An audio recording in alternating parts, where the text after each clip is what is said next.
All Invincibles defeat Southern Brave in the final to clinch the 100 title for the second consecutive year.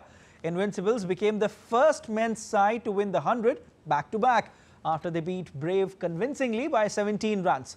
Brave started the chase strongly but then collapsed from 58 for no loss to 102 for 7 thanks to Adam Zampa's initial breakthrough and Saqib Mahmood's 3-wicket in 7 balls.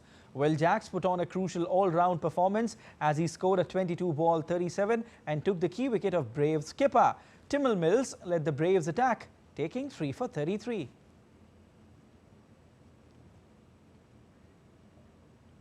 And London Spirit win the 100 for the first time as they defeat Welsh Fire by 4 wickets in a thrilling encounter. Despite a half-century from Australian all-rounder Jason Nasson, London Spirit restricted Welsh Fire to a total of 115 for 8 thanks to an outstanding bowling performance led by England spinners Sarah Glenn and Charlie Dean. The pressure of the chase started to weigh on Spirit until Gibson stepped in and struck 5 fours from her first 6 balls to swing the pendulum back in her team's favour. It came down to 4 needed of the last 3 balls before Deepti Sharma hit Hayley Matthews for a decisive 6 over long on.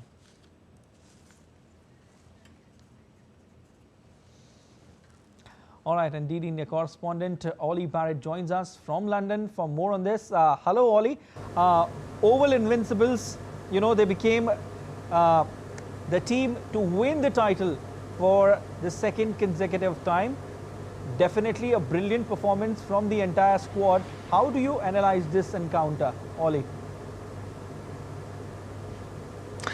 Yeah, it was an interesting game. It became a comfortable win in the end for Oval Invincibles. It didn't look like that all the way through the game, but really cementing their dominance over this competition, which is, of course, still in its early years, but Oval Invincibles making it very clear that they are a dominant force in this 100 competition, in this format that the ECB here in England is so wedded to and so keen to see succeed. So you mentioned those performances from Adam Zampa, from Saqib Mahmood as well. They were obviously crucial in this game. As I say, Oval Invincibles didn't necessarily look throughout like it was going to be easy or comfortable, but in the end, I think it's safe to say, fair to say that that's what it was. Definitely. Certainly a morale booster, Ollie, when we talk about the entire squad winning back-to-back, you know, certainly gives them a push to even prepare for the encounter, you know, for the entire tournament for the next time as well. Where do you think was the turning point of the game, Ollie? I think Saqib Mahmood's breakthrough with those wickets in quick succession turned out to be a key turning point. And you're quite right to point to Oval Invincibles clearly thinking about the future as well and what will happen next time around in this competition. So they will not just be celebrating, but looking ahead as well at what is going to be a very interesting period for the 100 because of it being opened up to much more international investment going forward, and we do expect that several IPL franchises may well try and take investments in the competition, in the teams for the next time around. That could even lead to things like name changes if franchises want to tie themselves up with their own branding. So perhaps it's possible that Oval Invincibles, having won it this time around, could be called something different in the next episode of the competition. One of the things, though, that the ECB here in England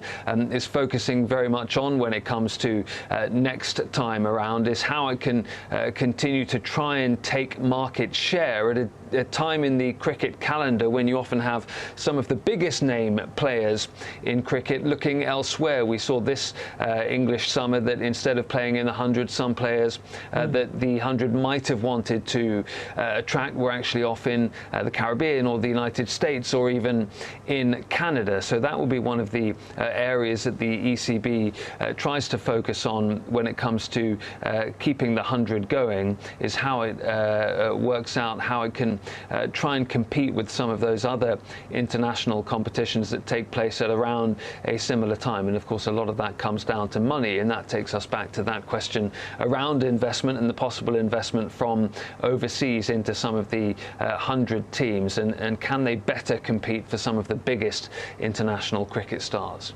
Definitely, Ollie. Now talking about the women's final, certainly a dominant performance by London Spirit as well, and they might have got the Christmas gift early, winning the title for the first time. How are they feeling? How do you analyze that match?